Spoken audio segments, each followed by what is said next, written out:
Most of you by now know that I work at VIP Mortgage. A lot of you may not know why or how I got there. For us as LOs, we have a lot of options, and for me, VIP Mortgage was the perfect fit, the best place, in my opinion, to work. So if you have any questions about VIP Mortgage as an LO, or if you are a consumer and you're looking for a mortgage, you can reach out to me on social media, or you can reach out to anybody else that you may know at VIP Mortgage. And our website is vipmtginc.com.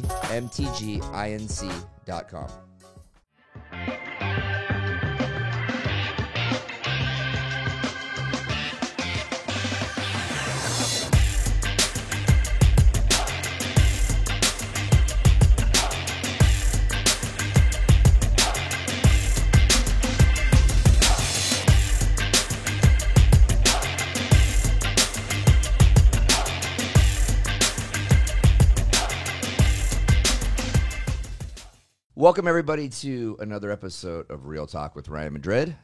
As always, I'd like to thank VIP Mortgage again for giving us this space to create this podcast room and the ever-growing podcast room. And obviously, I want to thank my nephew, Trey, over here. Hopefully you're doing better, Trey.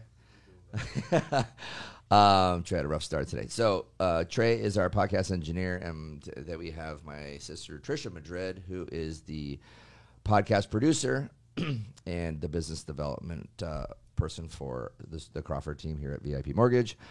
Moving forward really quickly, we talked about a little bit about this last time, but we are a podcast that focuses on entrepreneurs, and we do focus on the real estate business as well, realtors and mortgage people and title people.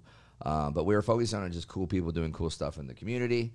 So everybody we do have on just happens to be people that are also doing cool stuff in the community, but just sometimes they fall into the real estate world. But we are a mortgage company here at VIP Mortgage. And so if you're out there and you're looking for a mortgage, a refinance, or a purchase, please hit us up. Find us on social media. If you know me, you can call me or text me. Yep, you can always DM the account. Yes, that's social media, right? Moving forward, so another friend here everybody seems to be my friend, but this is another friend here at VIP Mortgage, and I think we have a lot of great people here, so it makes it very easy for us to pull people in.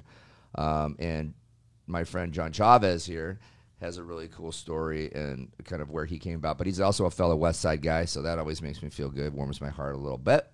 Not quite as West Side as us, but a little more Southwest. Again, so I have John Chavez here. He is a mortgage banker, loan officer here at VIP Mortgage. Happens to sit almost next to me. So we wanted John to come on a little bit to talk about his business because he has a different sort of strategy, I think, and just business model than we do. Very similar to our past guest, Austin Bates. But before we get into your business, John, so we like to kind of start and just talk about the progression and into your life, how you got into business, but really like where you grew up, how what childhood was like, and all that good stuff. So you're from the West Valley. I know you went to Apollo High School, correct? Went to Apollo, yep. Get a little closer to the mic. Yep, went to Apollo. Went to Apollo. Yep. So where did you grow up then? I grew up near 43rd and Olive. 43rd and Olive? Yeah, 43rd and Olive. Graduated from Apollo High School in Phoenix, majority of our life. Born in a small town called Clifton, Arizona. Where's Moved up that? here, southeast. Okay. Mid-east, yeah. Okay. Of Arizona, yeah. Clifton. Never heard of it. Yeah. Very small town. Yeah. My dad was a miner, Oh, cool. and then there was a time where the mining company was striking, and he didn't have a job, so he moved to Phoenix, and that's where we're at. Oh, cool. Rung, I think I was 4 or 5. Right. Yeah, we came to Phoenix. So your family was in Clifton, Mhm. okay? And Clifton we looked it up, so we know it's a little small town east near New Mexico and north of Wilcox, right, Trish? Yeah, northeast of Wilcox. Northeast And of Wilcox. population 3,300. 3,300. So very small. None of us had Tiny heard of town. it, so we had to go figure it out. So tiny town. So how old were you when you guys left there? I was right around 4 years four. old. Yeah. So talk a little bit about that transition from Clifton to Phoenix. Well, the transition wasn't by choice. It was kind of forced. My dad was working for a mining company, and that mining company, when you hear about a company owning a town, it's real. This company owned all of Clifton. Okay. Almost all the companies, all the properties, all the houses, to the point where the miners, their paychecks, their housing would come out of their paychecks. Wow. Tells you a lot more. Like literally, Right. own So the they hotel. own the people Oh, yeah. basically too. Yeah. Wow. So now they are striking, and they are trying to make their life better, income wise, and the company hauled in employees from New Mexico. Clifton's not far from New Mexico. Hauled in bus loads of employees and broke the union. So now, Wow. now my dad and all his friends are, what do we do? Wow. Oh, we just lost our job. What do we do with housing? My dad had his own house, but what do we do? And it was survival of the fittest. My dad decided he was going to go ahead and trek up to Phoenix, start working. So this would have happened when I was, I don't know what age I was, but he started going to Phoenix, establishing residency, establishing a job. And then when it was time for us to get us out of Clifton, he moved us up to Phoenix. So he came here working without you guys. He So did. what does a miner do when if that's what they do and they Great decide to question. go move to Phoenix and like, okay, I'm going to go find a mine, or are they just trying to figure out what else he No, could do? he actually started working for, it was either called Garrett or Allied Signal, one of the two at the time. It's now called Honeywell. They Okay. acquired, I can't remember if they acquired Allied Signal or if they acquired Garrett. I think it was Garrett. And he started working as a mechanic in their aerospace division. And he was doing that for a year. Every weekend he would drive back to Clifton, go back to Phoenix the next day. A bunch of friends staying in the same place. He would do that for a year. And then it was time to get us to move up. And I want to say it was right around the age of 4 to 5 years old is when we started in Phoenix. So at what age, like, can you remember like how that whole transition? I mean, can you remember that far back and go, okay, I remember coming here, or I remember my family being when we got to Phoenix. I do remember where we lived. One, not wealthy at all. We were very, very, very. We were poor. You know, we were a family of 5 living in a 2-bedroom apartment, and my parents were very, very religious and didn't want us going to public school. I'm going to lead more into that because that's where kind of my brain, I want to say, if I put it on a timeline, when I started having a different type of programming. yeah. You know, So you guys are not wealthy at all, obviously, and your parents want you to go to a private school, or they wanted to like homeschool you? somehow they put us in this private school. I don't know how they afforded it. Wow. I don't know how they did it. A Catholic school, or what? It was or- a non-denominational school, and I want to say it was right around like Cave Creek and Cactus Greenway area, somewhere right wow. around there. Pulling up in this station wagon that barely had any doors that would stay on. Right. And every other student is, I don't know, pulling up in the most expensive vehicles. And somehow at this age where I was probably in kindergarten, Yeah. became friends with, didn't know, one of the wealthiest families in the whole place. And I was at his house every single weekend.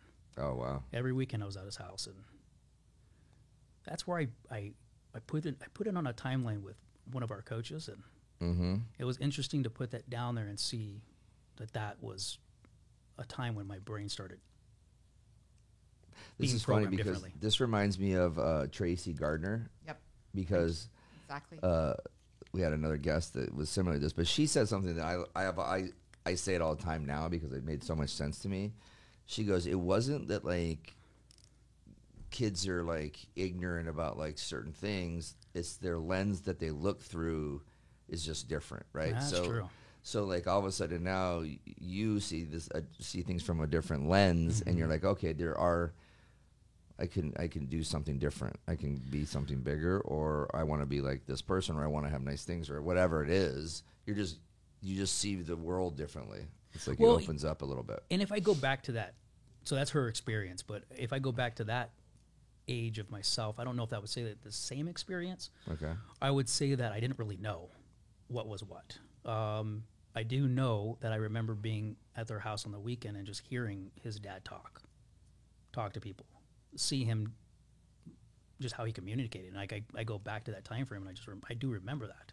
Really? And I do think You mean that just like how his like position was with like everybody, like just normal clients, or just like everybody? He just Everybody. was just super friendly, and Everybody, just you know, boisterous. You can just they tell say he's when just you're at such- that age, right, you're a sponge. And Yeah. so I was a sponge. So did you look at him as like somebody you wanted to be like, or you look at him?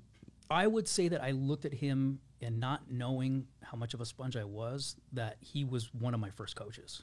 Yeah. Yeah. What did he do for a living? It was financials. Okay. It was all in financials. I mean, the guy, I'm 41. This is 1984, 1985. And back then, he had in his living room the old projector with the green, red, blue, big screen. Yeah. 1985. We had one. That was a big Yeah. check back we had then. one of those too. Yeah. You're a baller if you have one of those. Yeah. Our dad probably got it for free through his company, but it's funny. I remember I have a moment of being, I think I was in second grade, where I remember when being over at Aaron Knight's house, and I remember seeing that Randy Knight had like some papers out, and they were like converting from, or not converting, they were like just pulling out of Swift and becoming Knight Transportation. And I must have been in second grade, probably second or third grade. And it's one of those weird moments of my childhood where I was always thinking about that too, going, man, these people are doing things, like doing big things. Even back then, obviously it turned into something incredible. But all right, so then did you stay with that did you stay friends with that kid like all through elementary school, or No, like what happened? I really wish I knew where he was, Yeah. because we that 1 year of knowing each other, we were really good friends. Yeah. We were really good friends. I wish I knew where he was. Yeah. So did you stay at that school? No, because we Yes. could afford it. Right. Okay. I don't know what happened, but we just could not afford it, and we ended up moving over towards 43rd and Olive. Okay. Yeah, So that's when you that's- started. You started going to public school, Exactly. and how'd that go? And how'd your parents feel about that? Yeah, at that stage in their life, they recognized that they didn't need to have us in private, Right. non-denominational Christian school. So was your dad still working at like Allied Signal or whatever it was Yeah. called? Did he stay there forever? He stayed there or what? He stayed there from Allied Sig. Now, keep in mind, it may have been the one before, but until they were acquired by Honeywell, he retired from there. Really? Yeah, never left. Did your mom work? No, No. So, job here and there, but Yeah. mainly she was home, stay at take home. care of the kids. Stay at home, take care of the kids. Did your brothers end up going and doing something similar as your dad, or what did they end up doing after? My brother Joe works for UPS. He started at the age of 18, and yeah, I mean he's He's at the ready to stage where retire? he could retire. Yeah, that's one of the things that you always see. It's like you got the kids that graduate and go to college, or a lot of them where we grew up became firefighters or went to UPS or military Discount or cops, tire. discount tire. And I'm 47, so like I have friends now I've seen this year that it's people retiring. Yeah. It's freaking crazy. They're like retiring and they're on like their next job. Yeah, Right. So it's I don't know which path is better. There's obviously a path for everybody, but like I do look at them sometimes and go, damn, that's pretty nice. It's pretty nice knowing that you're 47, you're about to retire. So, all right. So you guys move back over, or you don't move back over. You move over to 43rd Avenue on Olive or Dunlap, whatever you want to call it. And you go into public school, and your brothers are still kind of in more the private school world, and more into, I guess, a little bit more into the religious side of things. So you're at what was the name of the elementary school you're at? Manzanita. Manzanita. Manzanita. Okay, so you're at Manzanita Elementary. Manzanita Elementary. So, were you hanging out with the kids from your neighborhood? Like, what kind of kid were you? Yeah, hung out with the kids from the neighborhood, loyal friend. Still have some of those friendships, still connected with them on Facebook. Were you like into sports? Were you into like music? What were your hobbies? Okay. We were into sports. Me and my brother were always in baseball, in and out Okay. of baseball. Art was really, really, really good. Art was the athlete. Okay. I was the one that had to work my ass off, and Art had raw, pure talent. And I started getting into, at the age of 11, I started getting into model cars. Like the die cat, like the ones you like the glue, or like the glue. Oh, like the real The plastic model sophisticated cars. ones. And Okay. we started, I started altering them, making them different, making them like little lowriders. And You were pimping fancy- out the. completely pimping pimping them out. We figured out how to airbrush, do this. Wow, did Yeah, you really? Made plastic into chrome. Wow. Hydro- Where do they sell like This is gonna go back. Like I know they sell them everywhere now, but I feel like when we were kids, we had to go to specific places to buy these. Was it a Like Hobby Hobby Lobby? Lobby? Well, Whatever? there was Hobby Lobby was big with that, but there was a place I went to that was a mom and pop shop, a little bike store, and she got into model cars, and I just made that my place to buy everything. And Really? and they started having model car shows on weekends. So I mean, I put hydraulics, I put Wow. trucks that would Holy lift the bed cow. up. I converted. I made. They didn't sell amazing. this, but I would convert the bed of a truck, and I'd lift up, and it would start spinning. And So you had like an engineer sort of Yeah. mind kicking well, off I mean, too. look at my dad, right? Yeah, right. Look at his. Did he engineering help you background. with that stuff? Damn. So you just No. kind of figured it out yourself? Well, I mean, Was the I'm internet even out then? Gonna, no. That was So a joke. I know it was. I'm going to rewind back and go back Yeah. to age 5 Okay. when I'm in my room and I have a little old school arcade game, in the green and black screen. Yeah. And my mom came in and I have it all apart. Oh, I'm 5 years wow. old, all apart. And she's thinking, oh God, you just ruined it. Great. Right. We can't afford to buy another one. She comes back in a little bit later and it's right back to normal. I'm playing the game. What were you trying to do? Have any idea? Just to see, I'm just trying to see what was trying to inside. figure it out. Yeah, What okay. what is making this thing work? Right. And that's where it gets to the model cars. I started, how do you do this? Right. I saw it somewhere. I can't remember where I saw it. And we start entering these model car shows on the weekends, and I'm getting first for everything. Walking away, every category, Wow. first. You win money? No, just trophies. Trophies. That's cool. And then at some stage, the bike owner, she asked me to leave some. Can you leave some? So, for example, I'm like, yeah, I'll leave some there. The more I think about it, the more I'm thinking about it now, she did that intentionally. She knew what she was doing. I leave them at her shop, and then when I go in to buy more supplies, she starts saying, "Hey, people are asking. They want to know if you want to work for them, if you want to do some stuff for them." So you would like modify the other people's model cars? Yeah, age 11. Jeez. Age 11, I created a price list. Holy cow. Like, here's what I'm going to do. Age 11, I created a price list. And I would, on Thursday, go pick up all my jobs, work on them over the weekend. Tuesday, drop off all my work. Clockwork. Thursday Wow. to Tuesday.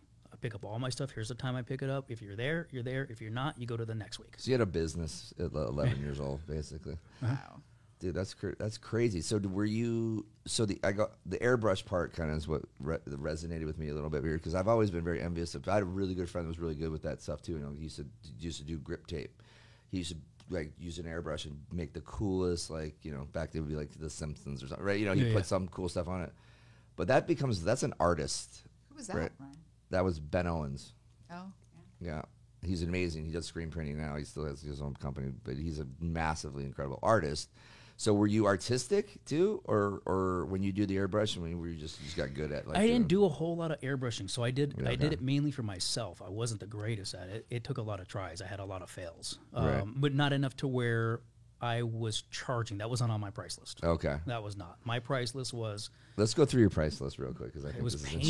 interesting. I would paint them. I would put hydraulics on them. I would chrome them out. I would Yeah. do anything that would alter them to make them look like a real vehicle and make them move like a real vehicle. Yeah.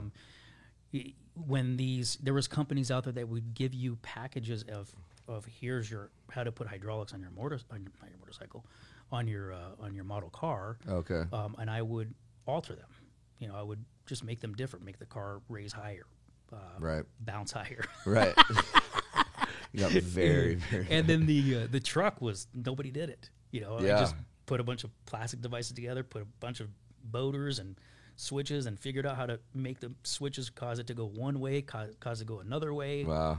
How we figured that out, I don't know. Trial and error. Yeah. Right. Yeah. That's amazing. We had a cousin who was like obsessed with building models as well, but he would blow them up. Remember, Robert and Brian would spend like a ton of time and money, and then They they'd would- put them in a wheelbarrow They of build water. like aircraft carriers Yeah. and stuff like then light 'em really on fire. elaborate. Yeah, they That's were. insane. It wasn't quite. Yeah, they were. Sounds kind of weird now.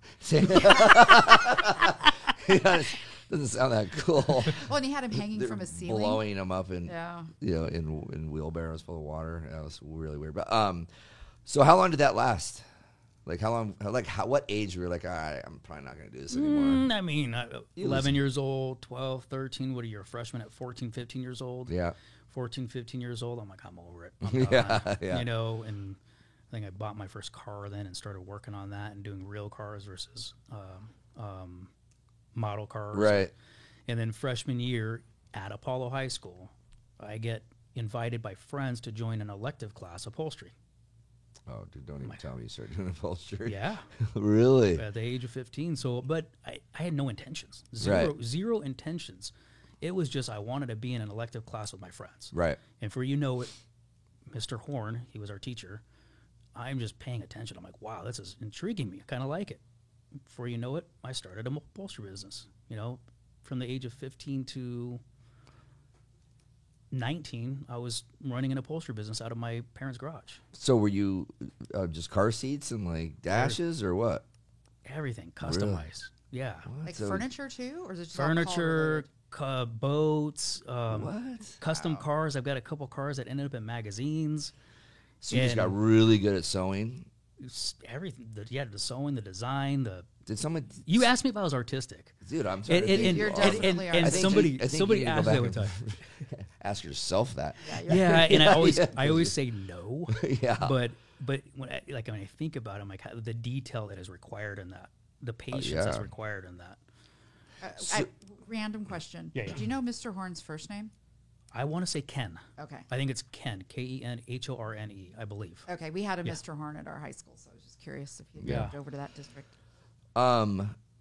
So did you really learn how to do that in that class, or Oh, did you yeah. teach yourself? No, he was Oh, great. okay, so No, he taught you how to do everything. He was good, but nobody paid in that class. Hardly anybody paid attention. Right. It was just to get I mean, get a it was- class done and move on. For most of us, it was Yeah. boring, but for some reason, it really intrigued me. Yeah. Yeah. Well, I think that there's a lot of people that like. I mean, we had automotive at our school. We had, obviously woodworking and all those sort of courses. Now you think back and go, man, I wish I would have spent more time in those classes, because you don't know what you don't know, and you don't know a lot. Jay likes to say that, but back then you just don't know, right? So, if we knew how to weld and we knew how to work on cars, and No kidding. I mean, just the basics of it all would be so good for everybody to have that in their back pocket as an adult, right? But as a kid, you don't know. So you were the one of those kids that did see that, and you took it. And did you have friends from that class that worked with you, or were you just like another Solo. John Solo again? See, I didn't figure out how to scale it at all. Right. And then at some stage, I lost passion in it. Well, because you probably worked yourself to death. You a lot of probably, work. you get in your parents' garage during the summertime sewing. Day and night. Just, Really? 15 years old, doing your schoolwork, go in the garage, start working. Jeez, man. Yeah. No wonder. And you're here like all the time. And so it's just like, a lot less than what I used to be. You may see me being here, but there was a time frame I think Ryan would and everybody else would say I was here from 5:30 in the morning till Yeah. 2 in the morning, and that's no exaggeration. Yeah. And on the weekends. on the weekends. Yeah. So, but this is good because this shows just kind of the progression of like where I wouldn't even say you're a workaholic, but you work so much, and you have like great work ethic. But there's also a limitation of like, I mean, there's also a part where you go, dude, you don't work to live. I was a workaholic. Yeah. No. I mean now, And I think now we I'm would different. still say you are, even though you work way less. Yeah. You just work more than most people do. But that's in your mindset of like how you should be doing, which is good because it obviously benefits your life and it benefits your business because you are here. I remember you saying to me, we're fast forwarding a little bit, but we'll go back. But you were, it wasn't even like 6 months ago. You're like, you were here on a Sunday, and you're like, yeah, I work every Sunday. My wife knows, or my family knows that I'm supposed to work on Sundays. I'm like, that's not everybody does that though, but that was such a normal comment to you. Like, even though you were the only person in the whole building, you're like, yeah, I work every Sunday. Well, that's weird. That's not weird. it's like Mike Isles. Yeah. So, okay. So through high school, so you got to that point where you're like, all right, dude, I'm done with with the upholstery side of things. And it was a good run with the model cars. And then you're like, all right, now I got to get like a job. I'm going to go work for somebody. Because at this point, you've only worked for yourself. No. I was doing the upholstery business, and my first W-2 paying job was Long John Silver's. Oh, I okay. got that at the age of 15 also. Okay. So I was doing the upholstery and I was working Long John Silver's, and then I transitioned from Long John Silver's to Red Lobster. Yeah. Yeah. So you're doing both at once. So you were working and going to school. No wonder your grades slipped a little bit.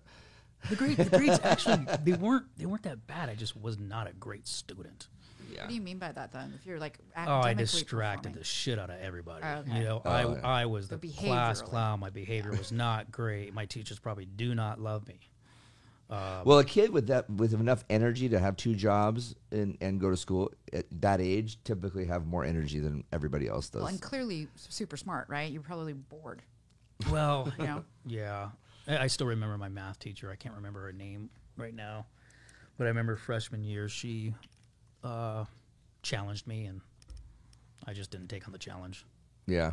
She tried getting me into a higher class, advanced classes, and I purposely didn't do it. Well, it's all right, man. Things happen for a reason. Oh yeah. Look at you now. You do math all day long. So I'm pretty, and the math you need to know. Okay, so because you're working so much, did you go, okay, I think kids, when I see kids that work that much, they either want to do one thing or one or the other. They're going to go straight to college, like I need to go to college and I want to like not work all the time. Or it's just so ingrained and you're like, all right, I'm just done with high school now, so now I'm going to go start a career. Or I'm going to just go work and this is going to be my job. See, for me, I want to say that I was ready and wanted to go to college. I was working at Red Lobster, and a guy named Bryce Curtis came in. I was at the time, the night I was a host, and we connected. I actually helped him get into his spot for his seat a lot earlier. It was an hour wait, and he was Okay. cracking me up. Him and his wife were cracking me up. He was funny. Snuck him in. Another charisma guy? Another charisma guy. He just snuck. I snuck him in. I said, he's like, hey, come on, man. Yeah. He's like, can you get me in, man? I'm like, he goes, I'll slip you some money. I'm like, don't give me any money, dude. I go, just go stand by the bar. He went and stood by the bar, and I got him in. I told the server, I'm like, hey, this is what I'm doing. They're like, okay. Right. And I got him in. And It doesn't just happen in Old Town. It happens at Red Lobster too. yeah, but at Red everybody. Lobster, yeah. Find your so now connections. it's like 7, 8 o'clock, right? And I think Red Lobster closed on a Saturday at like 11 or 10:30, somewhere right around there. And he stays there the whole time, and I'm like, you're killing me. This server has not turned the table. They're gonna kill me. Yeah. And they're mad. They're like, really, you did this and it's not turning the table. He ended up tipping them very well. I was like, phew. Right. You know, tipped them very well, 2 to 3 tables worth, and they were happy. And as he's leaving, he says, here's my business card. Give me a call. And he's in the collection industry. Right. He didn't tell me what he did, but his title was general manager. Okay. General manager. He says, give me a call. I want to interview. I want to get you a job. And How did. quickly did you call? The next day, or was it like down the road? next day. Really? Next day. Take that back. It was a weekend, so I called on Monday. Now, rewind back then. I want to say I was probably making $5.25 an hour, and I had gotten like a quarter raise. I was excited about it. I started making $5.50 an hour, and I called him up, says, come on in, come for an interview. I'm like, I don't know why I'm doing this. I just got a raise. Right. I'm like, I'll go. Out of respect for him, I like the guy. I'll go to Yeah. I'll go to the interview. I go to the interview. He says, hey, I can't interview. We're friends now. I have to have my manager interview you. And I'm like, okay. And his Brian Frost, he sits down and he looks at me and goes, what do you want to talk about? And I said, are you going to interview me? And he goes, if I don't hire you, I'm getting fired. And I go, well, let's talk about pay first. I'm like, I just got a raise. And he goes, you don't look at your paychecks. We all stack our paychecks till it matches our commission checks. You're going to get $7.25 an hour. I'm like, I get a $2 raise? Right. I'm like, yes. Struggle. And I'm like, I'm putting my notice in. You got me sold. And that's Wow. how I got into phone sales. Yeah. So, just quickly before, I think we need to do a rapid fire question because I want to throw that in, but I'm going to say one thing. You have a really freaking good memory. The fact that you can remember these people's names is I don't know, is that normal? It's not to me No. because I can't remember. I could never tell you who hired me or who I met in a certain random situation that long ago.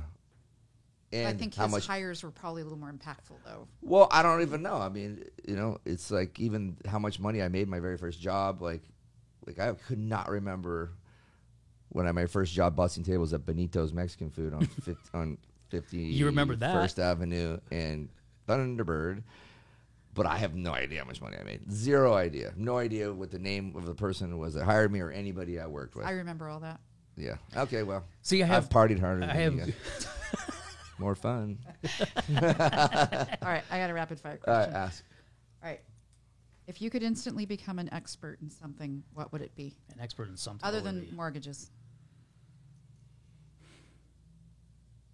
Like, what are you passionate about that's non-work related, perhaps? I'm really passionate about just I can't really say pinpoint different ventures, but I would say any venture, any opportunity that has an opportunity to work with great people. Let me put it that way. That's good. Great people. So, I mean, I know it's a really blank No, that's a answer, good but answer. It is a- yeah. You're looking for more of the opportunity for people than you are the actual like product Yeah, or whatever it is. absolutely. I think that's good because obviously it doesn't work every time, but it's always better to be working. I think that's why a lot of us work here, right? Because you're working with good people, Yep. the people you want to be around. So if you have ideas for things, I mean, there's things that I've invested in with Stu that haven't gone that great. But hey, we did it with our friends and we all lost money together. Sometimes we've made money. Very rarely, though. But it's fun to go get into things with people. So, all right, so let's move forward a little bit here. Then let's go. Okay, so you went into collections. I know that part, and you took a couple other jobs. And at what point? Let's talk about quickly how you got your first job in the mortgage business.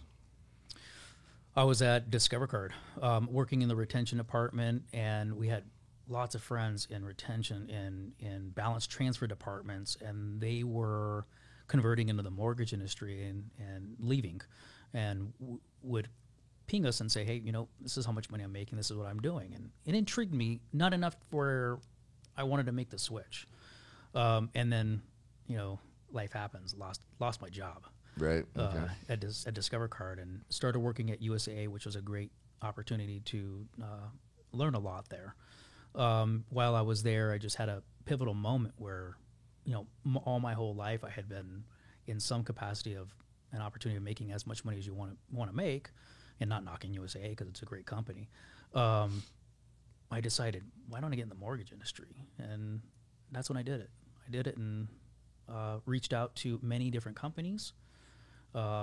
Interviewed with companies that gave you this grand idea that you're going to make all this money your first year, and then I ran into one. Actually, I went and worked at one place. Somehow the guy convinced me to come work there, and first day I was like, this is not going to work. It was a smoke shop. He had a desk smaller, like right here. He went and bought my desk. I went and sat down. Everybody's chewing, Right. grabbing phone books, dialing. Wow. One rate sheet, broker rate sheet. This is what you do. This is how you do it. And they were from California, and I was like, this is not my vision, Right. And they were trying to find out where the elderly lived because they wanted to call the elderly. And I'm like, Sun City. I'm like, what did I just tell them? I'm like, I just gave them a playbook, Right. And then the next day I'm like, this isn't for me, man. I'm like, Right. and the guy's like, I just bought you a desk. Little I'm like, little too sleazy for you. Wait, yeah. Yeah. I'm like, this is not how I pictured it. And then I reached out to some other broker shop, and he was honest, and went and worked for him. So how far into your career did you start like realizing, okay, this is something that's working and I'm making money and this is going to be like what I do? I was, I call myself risk Adverse? with careful risk. I'm careful risk. Let's call it that careful Okay. risk. So even though I want to jump out there, jump in the water, I still do a careful risk. Mm-hmm. I was working again USAA, and as I was building my business, working at night at USAA, and working during the day in the mortgage division, one, I couldn't say anything Right. at USAA, and it killed me because it was a conflict of interest. Right. And if I did say anything, I would have had to either quit the mortgage industry or leave until I was ready. And it killed me because people were, hey, I'm looking at buying a house. I'm thinking about buying a house, and I just shut my mouth. Right. and just continue to build. I couldn't say, hey, I also do mortgages, Right. because if it slipped out, then of course, hey, you have to make a choice. you What know? year was this? Because I'm trying to like date him back. So was this like during like was it during like the recession? This is before. This is just slightly before. okay, like this is like yeah. 03, 04? This is before 03, 04. Yep, Okay. Back exactly. before people needed licenses, and there were a lot of places like that. They're like the Right. sweatshops of the mortgages. Exactly. Right? Well, that's And for a lot of anybody could people do mortgages back in then. this business still that or in this in the business now that still started back then that kind of worked their way 2003. through it. Yeah. I started 2003, and Basically when Stu started too, I think. yeah, and Yeah, because it's 18 years Yeah. for both of you, basically, right? Yeah. 17, 18 years. Once I built up the business enough, I had 6 months where I could continue to grind at USA because we had another bonus coming. I'm like, I can step away. But I stayed for 6 more months because I wanted just to ride it out and get that last bonus check, and made the transition. And I want to say it was not too far from there where market started crashing. I was Yeah. like, oh, Right. what did I do? Right. What did you do? Worked my ass off. Did you stick it through and you just Stuck it continued through. doing it? Did you have to go and do any like side jobs, or were you able to just cruise and make it? You make ends meet. I Yeah. wasn't doing any of the side jobs. I was focusing on the mortgage industry because I really believed in it and I really liked it. Yeah. I really did, and I had a way to connect with people and still help them. But yeah, there was a time where I was like, "What am I doing? Yeah. What did I do?" So, at what point did you come to VIP? So it was 5.5 years at Lighthouse Mortgage USA broker shop. Everything crashes. More regulation starts happening with mortgage brokers. We moved over to a company called the Lending Company, TLC. We were there for I was there for a little bit under 2 years. It was the most difficult sale. Where do you work? The Lending Company. We know. What's the name of the company? It's the Lending Company. Yeah. Right, yeah. It's TLC, the Lending Company. Right. What's it called? I just told you it. And then transitioned to VIP, and I've been here for almost 10 years. Yeah. Jeez. Yeah. So you came just before I did.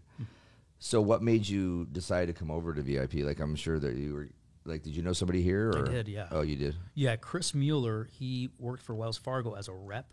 Yeah. He was my rep at the broker shop. Okay. And when he transitioned from that, don't think they really had a choice because Wells Fargo didn't want to play in our space anymore. He said, "You guys come work here," and we interviewed a couple different places. And When you mean we, so who was we? I used to have a business partner when we were at TLC, the lending company, Oh, okay. and then we transitioned here. And then when I transitioned here, my business partner at the time, he found another opportunity that would be more beneficial for him. Okay. Then he transitioned out, and I've been here. Okay. Yeah. Is he still in the business? Yeah, he is. Oh, okay. He is, yeah. So your big angle here, or in your business, is you're a builder business guy. So you've been doing that for a long time. You've been with Beazer for over a decade. I know you got some other builders, KHOV. Is it KHOV or KHOV? K-Havanian. KHOVanian. Yeah. So it didn't answer the question. K-Hov. K-Hop. We can call it K-Hop. KHOV. Okay. KHOVanian. And I know obviously there's other ones you're working on, or if you might even have other ones. I think this is it answers like a lot of the questions about why he's into this space, because it's really hard. Basically, you guys do the deals that the builders, mortgage companies don't want to do, or they can't do, or they can't figure them out, or they don't have the time. They want to help, or they want help, and they pass them off to you. Yeah. Is that correct? Well, if you looked at it from like what our branch does, I do the more challenging loans, the customers that have been told they can't be Yeah. approved, or there's some issue somewhere that underwriter is not liking. Right. And then our loan officer, Courtney, and everybody else does all of our resale, and I still handle some of the resale as well. But my energy is on those fixed loans. Right. So it goes back to like you wanting to like fix things and build things, and I'm just like is your mind, because even the other day we're asking like, I know that you're focusing more on like running your branch and you're we said, what do you like doing? And you said, my favorite thing to do is the really hard ones. And you said fix stuff. Yeah. Yeah. You like to go in and you like to like create this opportunity for the people that want to buy a house, but you're the one who kind of like He's the like engineer. reverse engineer everything and figure out how to bring it back forward and go, okay, this is what you need to be doing, and you basically coach people, not coach, but you teach, Yeah. you tell them what they need to be doing differently in their life in order to make it work, or it's a deal and the other people just didn't see it. True. Those are fun, right? Yeah. When you can find the deals and you can get it that way. So, let's move a little bit on to your other stuff because I think it's super fun too. That you've got a lot of other stuff you do, and Mexico is a huge part of your life. Right? You're always in Mexico. You work from Mexico. You take your team into Mexico. I know you have your places at Las Palomas, right? Talk a little bit about Mexico and what you got going on down there. One invested in a very, very, very big venture down there. One of the biggest bars on the beach. You know, Say which one it is. 'Cause Manny's Beach Club. Manny's Beach Club. But I say it to our partners that I never invested in it. You know, Yeah. I invested in them. Yeah. One, yes, we invested in it, but without them, it's not the same. So we had talked earlier about people Yeah. and investing in people, and that was my investment in a great group. Yeah. Yeah. So how did you know the guys that were already invested in it? Like, are they like local Arizona guys or? No, I mean they're well, yeah. Shayna's local Arizona, but the other ones are from that area. Okay. But no, I just they're became from friends Mexico. with them. I just Yeah, became okay. friends with them. Became friends with them, and opportunities arose. Yeah. Yeah. I mean, because Manny's been around forever. So That's- anybody's been going down Rocky Point since. I mean, that's always there. been there. But it is. I mean, it's definitely changed. It's obviously really nice. So you became friends by going because you were going there all the time. Yeah, yeah. Okay. Right. So that would create an opportunity. Plus, you have your own condo. Is that what they're calling them there Yeah. at Las Palomas? And then I share a condo with a couple buddies at Yeah. Las Palomas. right. Yeah. And did you have a Beautiful VRBO? resort. Huh? The VRBOs too, or no? No, seems that's to my be- happy place. I really don't Yeah. want to be dealing with a rental in my happy place. Exactly. Yeah. You did tell me that too. So you guys go down there and take the family down there a lot, and it's your escape. Yeah. But when you're down there, guess what you do? We work. Yeah, that's what I was trying to get to. Everybody, so everybody's watching this. So you, John works everywhere. Zero Always. That's what he intentions. does. He works. I had zero intentions. The intentions were to find our happy place, be Yeah. able to kind of unwind. Yeah. And now I have two ventures down there Yeah. Exactly. You work on your mortgage business too, by the way. down at the there. same time. Yeah. And the bar, the restaurant. That's all Well, good. isn't fishing somehow like, is that just Yeah. for pleasure or is that another business? Well, I love fishing. That's a calm. That's a major calm. And mind you, these businesses I don't have to do a whole lot for because the people Yeah. behind them just do everything. But no, and then I got involved at the beginning of this year in a fishing business. I love fishing. It is Like calm. a fishing business where people go out in like a charter business. Fishing charter business, yeah. Wow. So now Oh, geez. I two didn't know ventures this down one. there. Okay. Yeah. Okay. More guys you just knew you met, or did you met down there Yeah. at Manny's probably? No, the fish I met business? him from fishing, and he was just a great guy. So how often do you go out there? Like when you go, how often? Like how many times? Say you're going to go down there like for a week. Do you go out like every day, or do you go out, like how often do you actually go out on a charter? On a charter myself, not that often. Okay. So how do you when you fish a lot down there? What do you do? Just go with one of your buddies got a boat, Yeah, well, or do you have a fishing boat down there? that's the charter business. We have a fishing boat. Oh, okay. Okay. I didn't know that part. Okay. Well, that's good. That's how you pay for for your boat, I guess, right? You That's good. charge Yeah, it pays for itself. Pays for itself. Yeah. That's nice. So, all right. I guess we want to just ask another rapid fire question before we shut it down. And Not rapid fire, but I think your closing question. Like, I don't want you to I know forget. the closing question. Okay, you don't have another one. All right. So before we like to wrap these up, we do like to. I stole this from another podcast, but if who do you think that we should have on this podcast? Jay Barber. Jay Barber. Okay, that's a good answer. Did you hear that, Jay? And the good thing is Jay Barber is actually, he is on the docket to come in, but he's one of those guys that's kind of hard to lock down. And who's So- Jay Barber? So everybody who doesn't know Jay Barber is the guy who created VIP Mortgage with with Keith Teagarden, and he's also the guy that's helped us, allowed us to be here and have this podcast. So he owns VIP Mortgage. He's the principal owner of VIP Mortgage, VIP Insurance, and a bunch of other things. But just a good guy. The reason why we're all here probably is a huge reason. Jay's a big reason for that. So that's a great answer. All right, guys. So just wrapping up again. Thank you to everybody that's been watching and listening to this podcast. But we really need you to go on to YouTube and like and subscribe. We need more people to like and subscribe, watch our stuff, share it. Real Talk with Ryan Madrid. Go on to Apple Podcasts, Google, and Spotify. We're also on LinkedIn and Facebook and Instagram. So we need everybody to please help us share these. John, obviously, we're going to need you to help us as well. Get your team to promote this as well. But again, Real Talk with Ryan Madrid. Please go on, like and subscribe, and then ring the bell. That's a new one I've learned. But you Ring the probably don't bell. know about it. It's not a big deal. You probably know about it. So it sends you notifications when we post something. Oh, got so it, on got your it. YouTube. Can I add something to Yeah, that? add it. If anybody just goes to our Instagram account, in the bio is a link tree. You can click on that and you have access to all those things. So they don't have to individually go to Apple Podcasts and then YouTube. Like there's just A link tree that has where they can pick whatever one they want to. yep. And I created a link tree for the fishing business Did you? because the fishing business doesn't have technology. So Right. on the link tree, it has everything minus video tutorials or video. It will have that. Wow. But for the most part, you can schedule everything. You So can it do sounds all like on you have own. your hands deep into this. Untied, Okay. but I don't have to do a whole lot. Yeah. Yeah. Nice. Well, what's the name of the fishing business? Fish on. Fish on. Fish on. Fish Yeah. on. There Fish you on. go. What do you yell when you catch a fish? I don't know. I don't fish. Fish on. Fish on. I go, I got a fish. That's what I said. I think I have one. I get seasick. What am I going to say? That's true. I know you've said that. A lot of Jay tried to adrenaline. take me out to Lake of the Woods with my son and daughter when they were really young, and we didn't make it.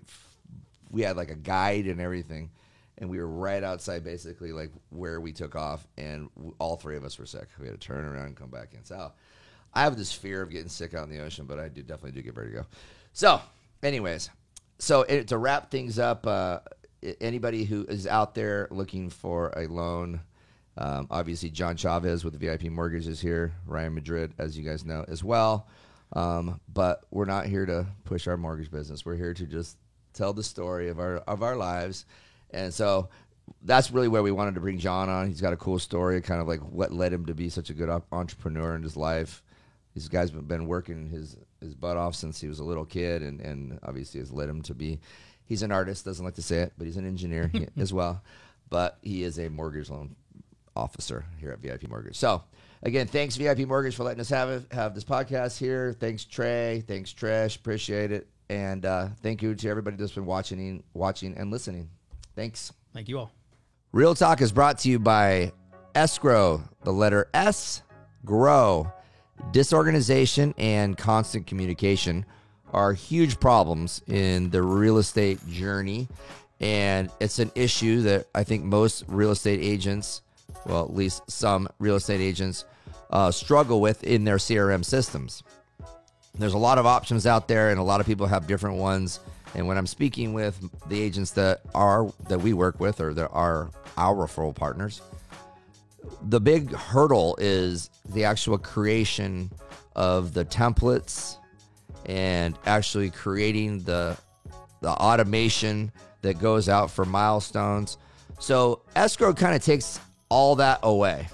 So everything's pre-written for you. You have multiple choices to go from, to choose from. I'm sorry. So if you're looking for a CRM system that is super easy to use and will eliminate a lot of the confusion and the heavy lifting up front, go to escrow.com, the letter S, grow.com.